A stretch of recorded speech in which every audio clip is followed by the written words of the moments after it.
Welcome back to the morning show here on Arise News.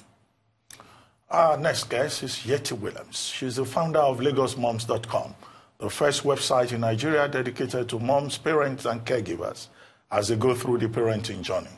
She believes that parenting should be a mindful and collaborative process, and that it takes an e-village to raise a child today. Good morning. Morning. Thank you for joining us. Thanks for having me. So I like that intro. It takes an e-village. Yes. Tell us what that is. So you know the African proverb that says it takes a village to raise a child? Yes. And I feel like some of us have moved away from that. So I joke and say it still takes a village, maybe an e-village now, because we've all moved online.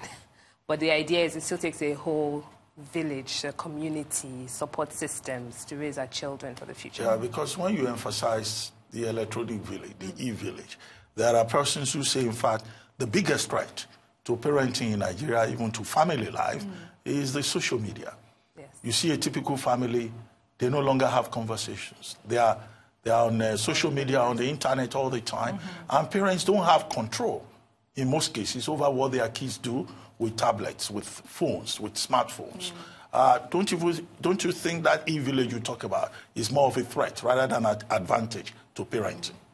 So, you know, it's both. We can't run away from it. Social media is here to stay. And I think when we understand that it's here and we understand that there are pluses and minuses to it, as parents, we know what to do. We're a bit more equipped to understand how we protect our children. So it is a threat, but what do you do about that, right? So I call some parents, there's a term I've come up with called ostriching. What? Ostriching. Okay. It's a play on the word ostrich. You know what an ostrich does, right? Yeah. Yes, head in the sand. And So the idea is, as parents, if we have that sense of, we can't control what they're doing online, they're always in their world with their tablets and the internet. If you leave them in that world and nobody's guiding them, then what happens? It even gets worse. Who gives the children the tablets? The parents. Who gives them the internet? The parents. But many times we don't guide them around how to use it. You know, how much screen time is okay? Is it 1 hour a day? As parents, we have to control the narrative. We have to control the access they have. And we have to help guide them. Because if we don't guide them, they will get addicted to it. All right. Tell us about LagosMums.com. Okay. So LagosMums.com started a few years ago. I called myself a Google warrior. A Google warrior. I like that. So when I had children, I was always searching something. Okay. And many times I would find that, you know, the results I was getting weren't really relevant to me as a mom in Lagos or in Nigeria. So that was what started the idea that I'm sure there are other moms in the same community who have questions about breastfeeding, about finding the right school, about domestic staff, things that were unique to us in Lagos, Nigeria, and Africa. So that was what that's where the idea came from. So Lagos Mums, basically, it's a community for parents. And I say online because we're all online anyway. So what I do is provide the content that helps you with a lot of the questions you will have on everything from digital parenting. How do I protect my children? Are there software I can install to help me know when they go to a site that they shouldn't go to? Can I block porn? And all those things that our children are seeing online. But many parents are worried, but then they don't know what to do. Okay, can you tell us? I'm a parent. Okay. I mean, I know of a site that I put on my son's phone to block all these things.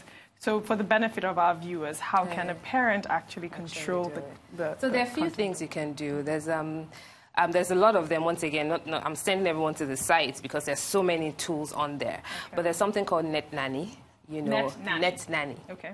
There's something called Custodio, and that one, I use it. I really like it because it tells me how long my children are spending on any site. Okay. So if I've already had conversations with them, you're allowed XYZ amount of hours per day online to do homework, research, and all of that. So if they pass it, I get a notification. So I can have a conversation around that hey, what's going on? You spend a little bit longer. So you're empowering them, you're controlling them, and you're having that conversation that helps them feel safe to know that someone is watching them. Parenting, you say it takes a village. What should be the role of teachers in this regard? Yes. Because I have a young boy, you know, one of my boys. He comes around, any little thing, they will say, Google it, yeah. You know.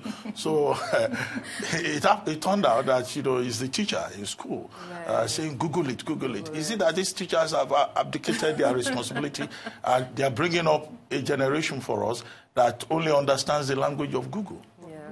When my son was 5, there was something he asked me, and I said, I don't know. He said, Mommy, stop saying you don't know. Please just Google it.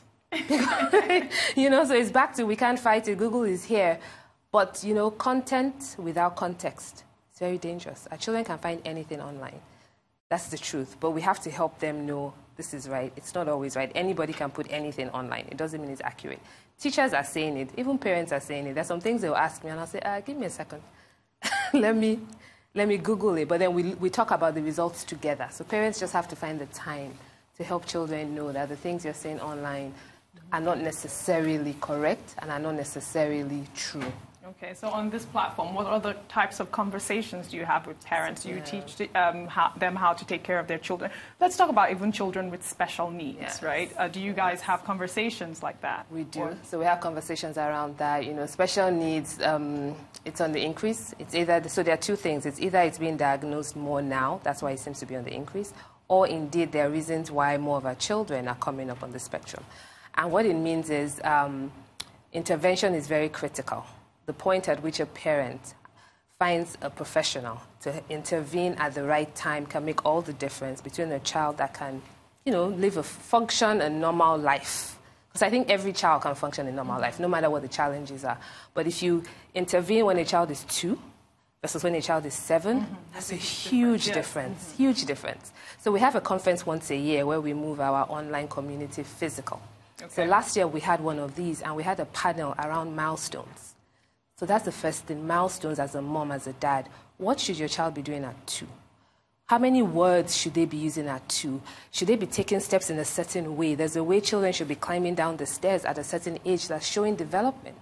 So all those little things, if you know what to look out for, when there's a little challenge, you can mention it to a pediatrician. You can mention it to a professional who will assess your child and help you with what you need to do. Very good. We don't have more time, but 2 things.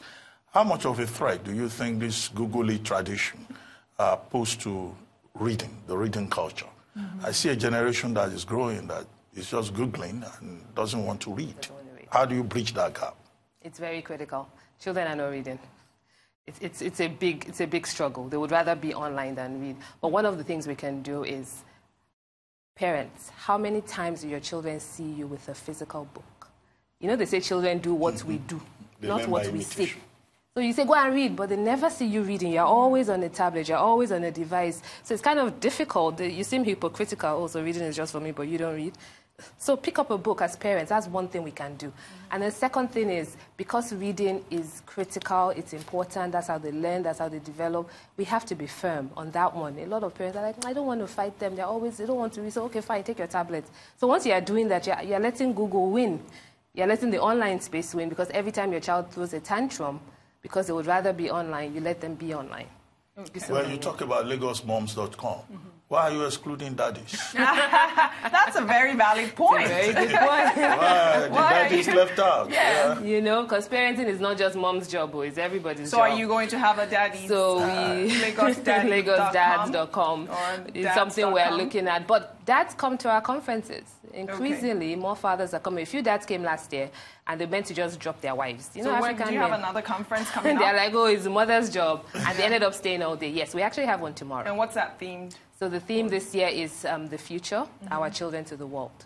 Okay. So what does that mean? How are we raising? A child can't be good enough for a TOSA or Lagos anymore. It's free to attend. So is your community non-profit? It's a social enterprise. Okay. It's a social enterprise. So we have a lot of people that sponsor us, and that's what helps the community continue to grow. The event is tomorrow at Harbour Point. It's free to attend. People just need to register so we can make sure that we... On the website. We have your website right now. Yes. What will you say about the kind of gadgets that parents allow their children to have access to?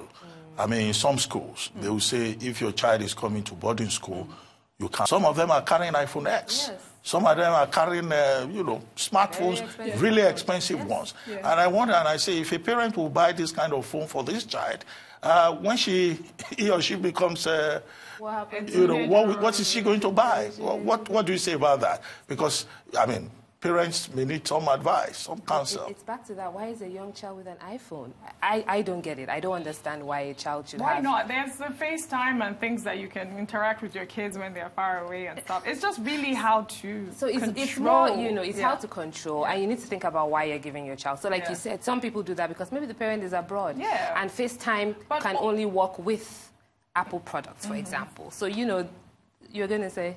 No, I was also going to say that there are so many apps that you can have on iPhone, like the reading apps, Dr. Abati. They're, you know, that's what I encourage my children to Oh, your do. children use iPhones? They have to, because they have to read. They have to also use those apps that they have, like Google Classroom. Which of the iPhones? iPhone 8 Plus? iPhone 5. It's a little older. iPhone 5. So it's not X. It's not the latest. I was going to say the Google Classroom, like in the school, is interactive. So but, you know, opticians are also talking about children's eyesight. Yeah. They spend so long reading these little screens. It's it's also affecting their eyesight. I was just joking. It was not an iPhone 5. This is very interesting. But there are all things we need to keep in mind. Yeah. There's a real health concern to so much screen time and so much, you know, not going outside, not doing other things, and just consistently consuming content that's provided to you in a tablet form or phone. Well, thank you very much. Thank you. I hope you get a lot of people attending your conference tomorrow. I think I'm going to register, actually. And please, you know, encourage more dads to come. So yes, we need more dads to tell more dads to, get involved as well. Thank you so much for joining us. We'll take a short break now on The Morning Show. When we return, Arise News analyst Emmanuel Ifeni will join us to review some of the headlines on today's newspapers. Stay with us.